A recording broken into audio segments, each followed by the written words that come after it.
So that takes us to our third and what will be final expedition to the New World. And this is where the spooky part comes in. This is where the spooky part comes in. Sir Walter Raleigh and John White realized that a whole group of soldiers was probably not the right group to send to the New World. Instead, he thinks, all right, this is what we're going to do. We're going to send civilians. Okay. We're going to send families. So they send about 90 men, about 20 women, and maybe about 10 children.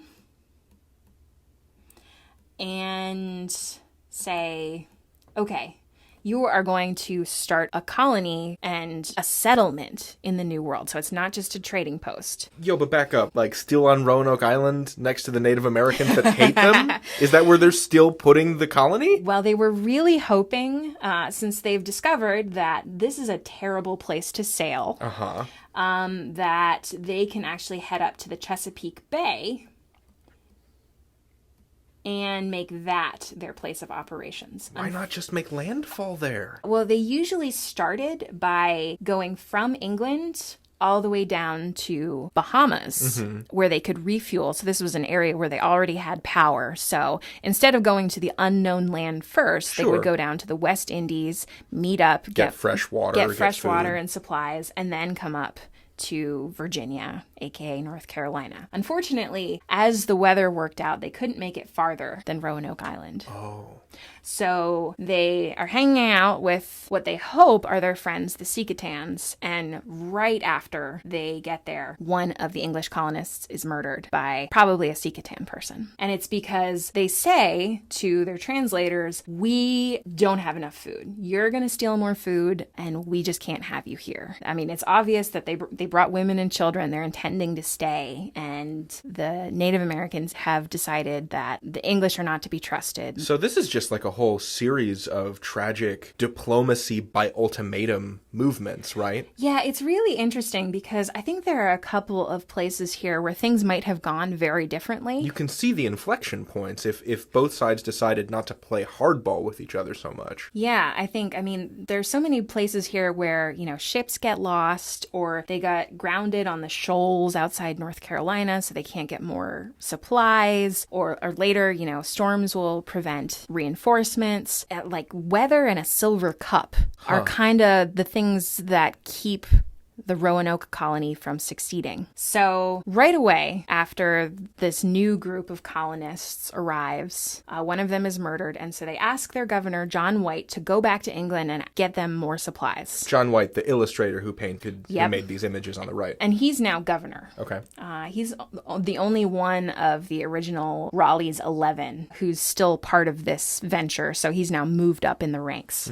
So John White sails back to England, and then he runs into a big problem. The Spanish, basically. He wanted to get supplies. Some of these colonists, including the Dares, are actually John White's children. Oh, snap. So this is his actual family that's here that he's trying to protect. So he goes back to England and he says, Sir Walter Raleigh, I need more reinforcements. But all English shipping is cut off because of the threat of the Spanish. The Spanish Armada is coming to England at this time period, and so not a single ship can be spared to go try to bail out these colonists in the New World. Oh, wow. So they're like alone and entirely isolated on this new continent among people that do not like them because of stuff that people before them did. Exactly. Yeah, that's about the size of it. So it's like 1588 when John White sails back to England, and because of the Spanish Armada, it's not until 1590 that he can finally get back and try to find these colonists, including his family. Right. When he gets there, this is all he finds.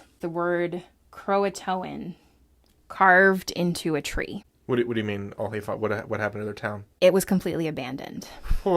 So it looks as if they left of their own volition. Okay. Because it doesn't look like there was an attack there. And they had agreed beforehand that if they decided to go somewhere else, remember, they already knew that they were in unwelcome territory. So they thought maybe they'd go farther inland. They would leave traces. They would carve something in a tree to say where they had gone. Unfortunately, another storm hit. And so So John White was forced to leave and go back to England without ever going to see the Croatoans, this other Native American tribe, along with their town called Croatoan, to see where the rest of his family and the rest of the colonists were. Did he ever return in his lifetime? No, he did not. Oh, that's heartbreaking. So he never found out what happened to his family. And technically, we never found out what happened to the Lost Colony at Roanoke, but there's some pretty good evidence about what might have happened to them. Tell it to me, Kim. All right, so here's what we think may have happened. So there are about 130 people, right? Right.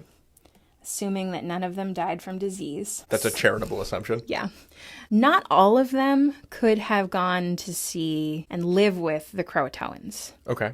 Right? Because they were a much smaller tribe than that. So they could never have been all supported by these people. What we think happened is that some of them went to live with the Croatoans who are along the coast. So if John White comes back, then they can connect up with him again.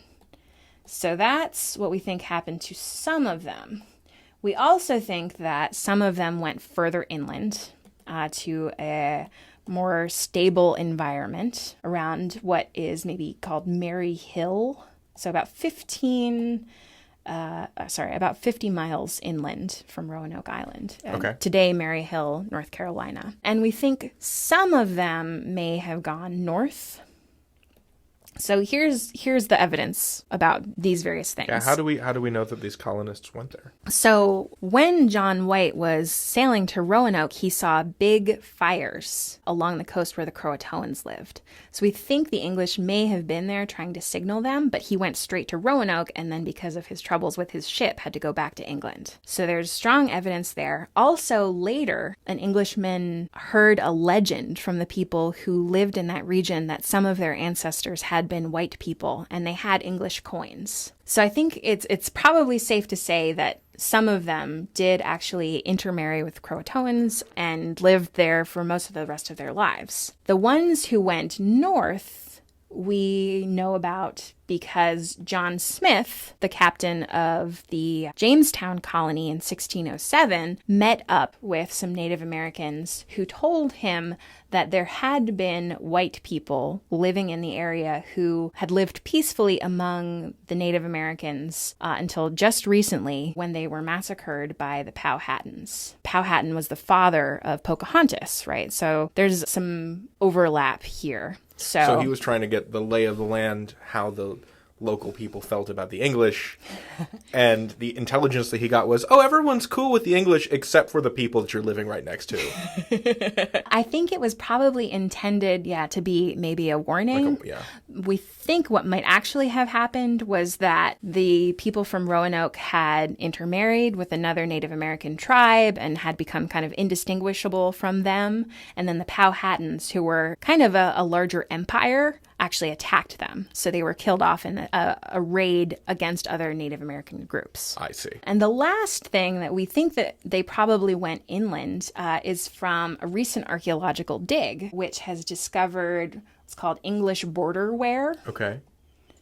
In this town near Mary Hill, North Carolina. And it was only made in this time period before these English colonists left. So we know it has to have dated before 1588. Or so. Yeah. Okay. So it's highly likely that at least some of those people had been living in this area because we have an archaeological record of them. That's so cool. What I think is really interesting about this is we actually know a lot more about this than I think popular legend says that we do. Yeah, I always thought that the Lost Colony at Roanoke was one of those unsolvable secrets of history. I think it tells us a lot about the historical process. In some ways, we know a lot about this. In other ways, we don't know much at all. You know, there are some things in history that we don't have records about and perhaps never will. But if I had to say that there's one thing that's really haunting about this colony at Roanoke is just how different things might have been had they chosen to be friendly about the theft of a silver cup that may or may not have happened rather than angry and violent. We could be talking about the colony of Roanoke as the very first successful English colony colony in the New World. You and I could have been speaking like an Algonquian English dialect right now. Quite possibly. So it shows us just how important even the smallest events in history can be to the way that things turn out and how much people's choices really do matter.